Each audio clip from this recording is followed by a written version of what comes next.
And we want to get started actually with an incredible story. This is 10-year-old Sammy Green. He's from Pottstown, Pennsylvania, and his quick thinking actions helped avoid a possible kidnapping. CBS's Philadelphia has the details.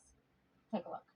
Friday afternoon, Sammy was walking home from school down High Street when the fourth grader says he was being followed by a stranger, a woman who offered to buy him food and made him feel uncomfortable. Sammy quickly recognized the corner store near his house that he goes to often, and as the woman followed him, Sammy went inside and right up to the cashier, 17-year-old Hannah Daniels. He was like, pretend like you're my mom, and I was just like, all right, like go to the back, and he didn't want to leave my side. Hannah remained calm. She walked over to the door and locked it.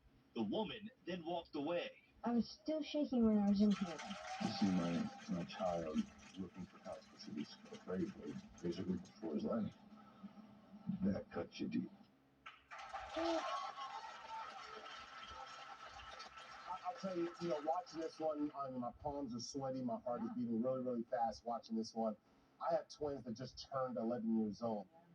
And you see this, and this just encouraged me to further the conversation with my kids. Typically, when we think of stranger danger, we typically think of the stereotypical boogeyman or some man coming around the corner to come get you.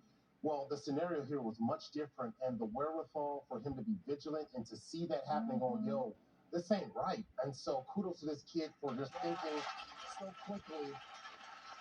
I do believe, as scary as this little piece is, or this piece is, I think every parent should show their little kids this video so they can be mindful. Yeah.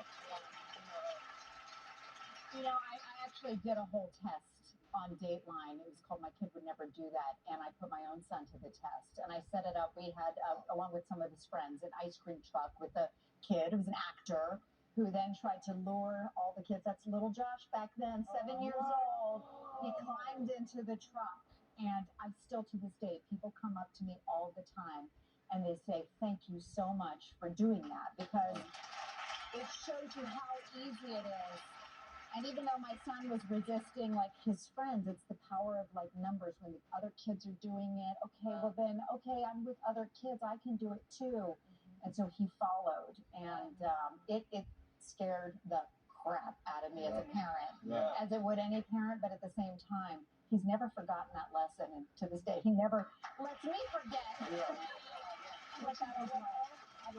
You hear more about something happening online, an online interaction. I think what this shows is that it still happens when someone walks up to your child, and you don't want, we teach our children, children to not be disrespectful, but then sometimes that leads them to being acquiescent. But this little boy and the young lady who was quick thinking, because you don't understand the premise. If you look on social media, the kidnapping of children is out in broad daylight now. So we have to teach our children to really be aware, but not be afraid of the world. I think this is imperative.